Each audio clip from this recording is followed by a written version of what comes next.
Տիկին Վարդանյան, ճիշտ եք ասում, ԴՆԹ թեստեր պետք է հանձնեն, բայց ոչ 1-2 հոգի։ ԴՆԹ թեստ պետք է հանձնեն այն մարդիկ, ովքեր որ կողմ են այն քաղաքականությանը, ինչը վարում է ձեր քաղաքական ղեկավարը, ովքեր որ կողմ են, որ պետք է գնալ մսկիթում իրեն հայհոյացի, իրեն անպատվածի հետ, իրեք գիրքը գրկել, այն մյուս աղբորները սուրճի հրավիրել, կինը թեյի ամուսինը սուրճի պատրաստում են երևի արդեն ճաշի հրավիրել։ Այն բոլորը պետք է այդ ովքեր որ կողմ են այդ գործելավոճին եւ այդ քաղաքական այդ ձեր ճանապարհին, այն բոլորը պետք է այո, ԴՆԹ թեստ հանձնեն։ Պարոն Փամբուկյան, այստեղ իմ ելույթը կապված է կենթանաբանական այգու հետ, չգիտեմ թե ես փորձում եմ որ ինչ-որ արձագանք լիներ այս հարցի շուրջ, չգիտեմ, ակնկալում եմ, եթե կարող եք արձագանքեք այս հարցին, նախորդ նիստի ժամանակ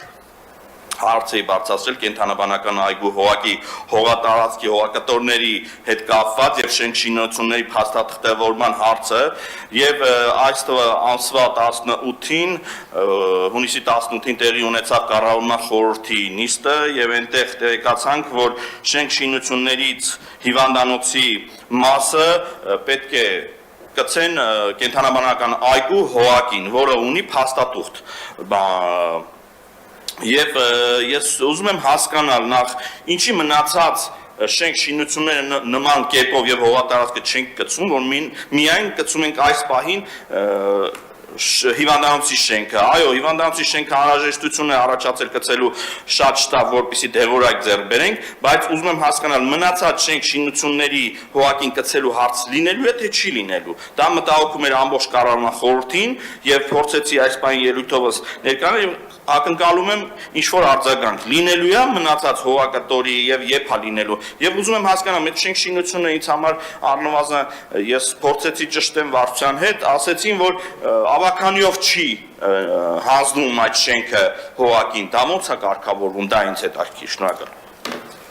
Իմ տեղեկություններն որ այդ մասով զբաղվում են, տեղյակ ենք, բայց ավելի մանրամասն երևի թե ճիշտ կլինի այդ ընթացքում բնապահպանության վարչությունը ավելի մանրամասներով կամ համապատասխան վարչությունը ներկայացնի, քանի որ սա հարց ու պատասխանի ֆորմատ չի, դրա համար